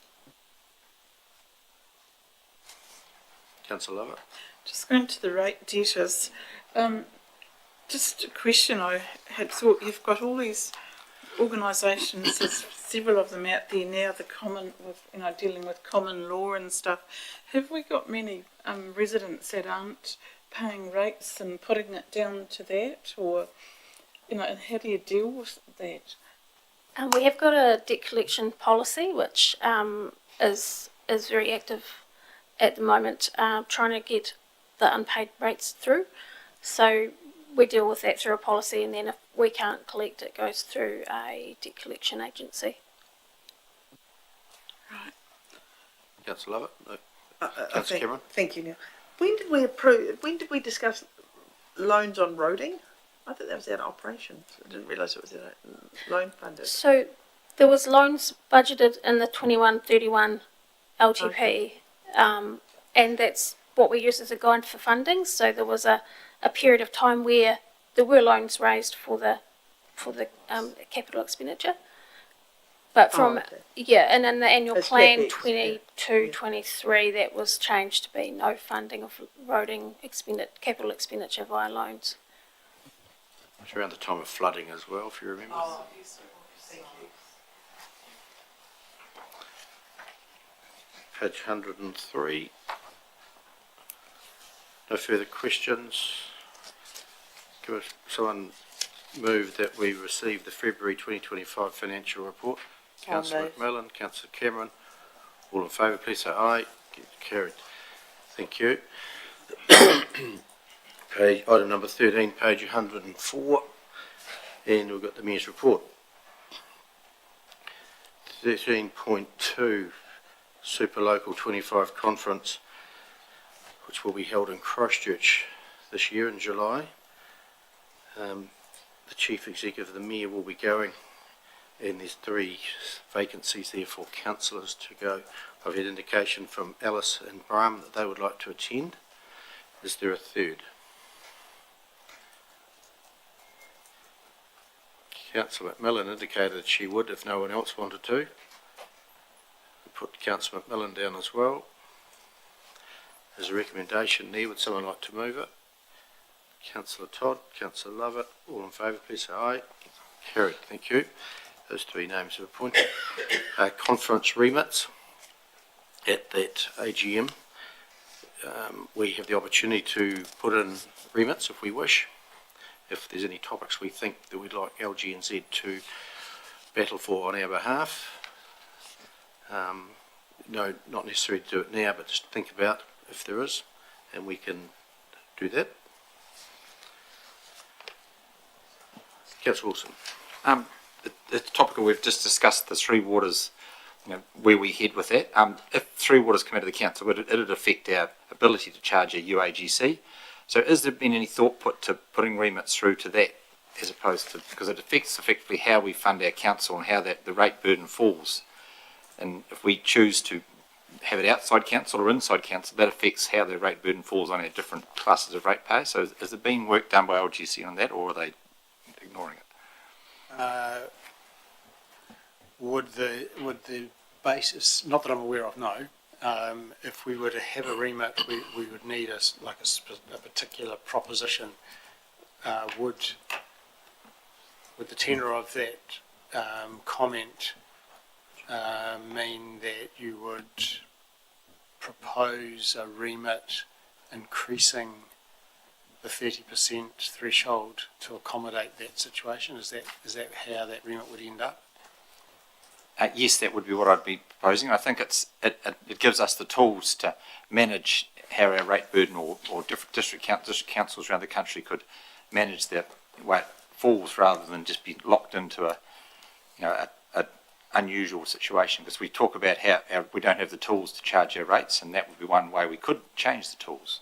Yeah, so I understand the point. Mr. Mayor, my advice to council would be, if that finds favour, i.e. to increase the threshold of the UAGC post-water reform, it would need some developing. We'd probably be well advised to know that that was the will of council, if that's possible, as opposed to a comment, because we know that this issue has various perspectives. I think UAGC's been at LGNZ remits before, I think, many years ago. I'm not sure of the outcome. I do remember it was a matter that went before the Productivity Commission in my time, and it's always been an issue that has, despite whatever attention it had, remained the same. But we can check whether it was the subject of a previous remit. We have to have any remits by the 13th of May, so we have got a little bit of time to do some research on previous activity in the space, and perhaps we can work with Councillor Wilson to propose the actual wording, because I think the wording of the remit would be critical to understand, firstly, council's support, and then obviously whether it would be accepted by LGNZ for consideration. As it just happens, tomorrow the Mayoral Forum has a meeting with Local Government Minister Simon Watts in Christchurch, so I can raise the issue of UAGC and see if it's on the his radar to amend, so I can raise it tomorrow. And then we can develop something further if you wish, if council wishes. Councillor Cameron? Can I just, before I ask my question, can I just, you mean reconsider, you mean raising the UAGC, allowing the UAGC to be increased? Oh, No, I'm meaning that once you change the makeup of the rates, and if our council's perhaps not proposing to do it, but many councils will be looking to put their water outside of the rating scope, which then means that 30%, if you had $100 of rates, 30% is $30. If you've only got $50, it's only $15. Therefore, the rate burden falls in a different way to what it has been in the past, and it just, many councils may not understand that until the day it happens. But if the Mayor is discussing it, that's a good way forward for me to understand whether there's room to move there or not. I'll ask if it's on the Minister's radar to do anything with. He'll either say yes it is or no it's not, and then we'll report back. Councillor Cameron? Thank you. The GST's been brought up a lot, component of the GST, and is that on any remits, or is it still? Do I assume that question to mean is the alternative funding arrangements that local government is seeking? Local Government New Zealand takes every opportunity to raise alternate funding arrangements at every meeting they go to. And thus far, it has not been a particularly fruitful conversation. What we do know is that the only real traction such alternative funding mechanisms have is potentially part of a regional deal. So the opportunity to have different funding mechanisms may well be linked to the Regional City Deals Initiative, which of course is very unclear how that's going to unfold. And I think the government signalled they want to get one of those in place this year for some not yet clarified region. So it's a pretty slow process. I don't think a remit will make any difference to the advocacy already going on. And I think it's been brought up, and the same with the road user charges and stuff. Let them be returned to where where the businesses lie, sort of thing. That's been discussed, I think, and rejected as well, hasn't it? Yes, it has. And Local Government New Zealand doesn't usually pick that one up because there are winners and losers. Yeah. So some parts of New Zealand might support that, yeah. But other parts of New Zealand are going to be worse off. Okay. And so that's problematic. Okay, well, can I ask you a question, Neil? You met with Martin Keough, the Regional Deputy Chief Executive Health New Zealand. Can you tell us what that was about, please? The Mayoral Forum met with... the Mayoral Forum met with them. Yeah, and we shared our concerns of health in the South Island, or Canterbury, and he promised to look at the issues. He showed good promise. He listened. He understands where things are not quite right, and part of his role is to remedy. So watch the space, and we hope to have regular dialogue with him. Not Martin Keough. We've been trying to meet with the Minister of Health, who was Shane Reedy. Took over 12 months just to get this meeting. So small steps, but we're getting there now with good dialogue between the mayors and Martin. Liz. Thank you.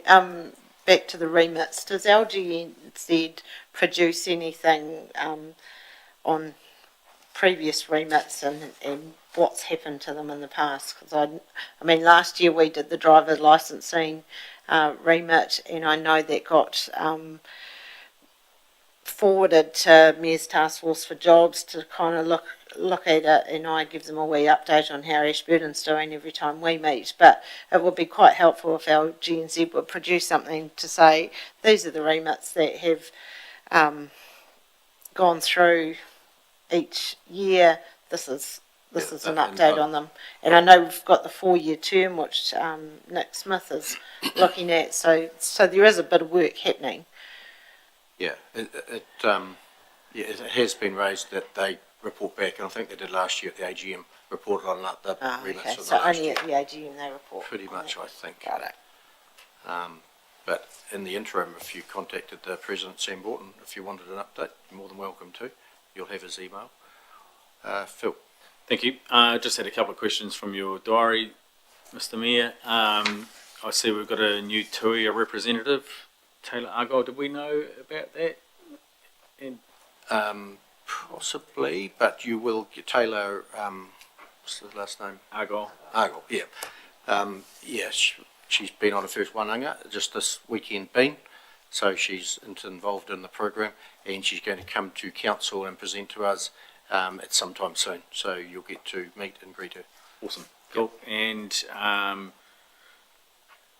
mate Tony Sands popped in for a meeting. Can you tell us anything about that? Yeah, he wanted to talk about footpaths, streetlights on Farm Road. Yep, that was his discussion. Yep. I just mentioned 13.4 Chief Executive recruitment, and I don't think I've done it publicly. Acknowledged that obviously Hamish has been reappointed, and thank him for the professionalism in going through the process we had to go through to reappoint Hamish. So well done for that, and you've been appointed for a further 5 years, so congratulations on that as well. Thank you. No further questions on the Mayor's report? Well, I have one additional matter which I presume you've been waiting for, which I'll now branch into now, or we could break for a cup of tea. Being 3 o'clock, if you wish. I'll launch into it. So the time has come for me to give the community direction on my future as the Mayor of the Ashburton District, and I said I would do that and think about it over the Christmas period and report back or in March, and then March became what date in March, so the 19th of March was done. So here we are at the 19th of March, and this decision is one of the most difficult decisions I've ever made. Having spent 21 years in council this October coming, 6 years or 2 terms as mayor, and 1 term as deputy mayor and 4 terms as councillor. This time has been very rewarding for me. We've collectively achieved many great things for this district. I decided before Christmas what my decision was going to be. Now, the only thing I had to confirm is, have I changed my mind? I've had many phone calls, personal visits, and general chats from many members of the community about what they would like me to do.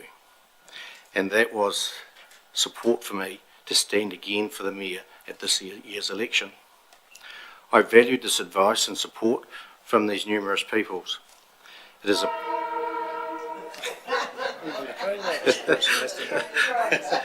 it is appreciated and made me think very hard and really challenged me on confirming my decision.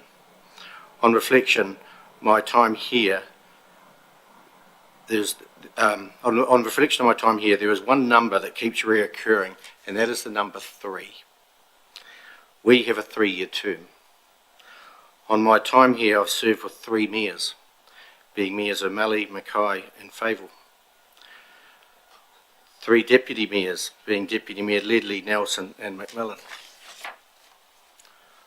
I've been part of employing 3 chief executives, being Mrs. Lester, Dalziel and Riak. The knowledge and support I've received from these people and associated councillors over 21 years has been immense and is truly valued. I've had council meetings in 3 council chambers, being this site and 2 chambers on the old civic administration building site. So 3 is an important and recurring number for me in my time here so far. So upon reflecting on the last 21 years and my future aspirations as to whether I will stand for a 3rd term on the Ashburton District Council as Mayor of the District, and as I mentioned earlier, this decision has not come lightly. And my decision is for me to not seek a 3rd term as Mayor of the Ashburton District. This decision doesn't mean I stop here and now. We still have 6 months left of this term, and I still have work to do. So it is pedal to the metal right to October the 11th, 2025. I wish all prospective mayoral candidates all the best for the election ahead, and to the person who wins, you will find it a very rewarding and satisfying role. I also see the next mayor coming from around this table. Good luck. Questions? Comments? Councillor Mackle. Just a comment, Neil, and You've obviously done some fantastic work around the area for many years and very much appreciated by the whole community, I would imagine. And I'm surprised that you're looking to stand down because I was going to suggest we sort it out over an arm wrestle. We still have the arm wrestle. Councillor Cameron. Neil, I'm very sad to hear that you won't be standing again. I think you've been a great mayor for the district, and I've certainly learned a lot over you over the last 2 terms. And as you say, we're here till October, so I look forward to the next 6 months. Cool, thank you. Councillor McMillan. Thank you. You kept us guessing right till the last minute, I think. And I know that you and I have had a lot of chats about it, and I think I said to you, do what you feel is best. And so you've obviously made that decision. Well done on making that decision. I'm sure it was really, really hard. And you've done some great work around the district, and I'd like to acknowledge all the support you've given me and mentoring me, especially over the last 6 years as well. But yeah, 6 more months to go, so we've got a lot of work to do. Thank you. Councillor Todd. Thank you. It's probably fair to say I'm only in the first term, 3 years, but I'm probably disappointed that you didn't go for the 3rd term. Because I was bloody wrong, I was bloody sure you're going to. So that's the way it's gone. So, you know, like anything, I suppose, there's time and there's time. So there'll be a lot more things to say over the next few months. But well done on making the decision that you have done. Thank you. Councillor Lovett. I just have to say, I was disappointed you're not doing a 3rd term to get that bridge going, and we do appreciate what you've done for this district, and it's been great just watching you grow in the job, and you're at your peak, and we appreciate, you know, your advice and leading us here, and you've led us through, you know, all disasters and everything else, and fronting everything. You've done a fantastic job, and I'm sad to see you go, but I hope you have a great retirement. You can sit over there in that big house and watch us and on your TVs and yeah. Thank you, Lynn. Councillor Brown. Neil, really short, only praise. I really enjoyed it. Well done. Thank you. Still got 6 months to go. Yeah. All of us. Yeah. And we keep going the six months. Cool. Councillor Hooper. Thank you. Yeah, I'm disappointed, although I think I've won some money off Wilson and Todd.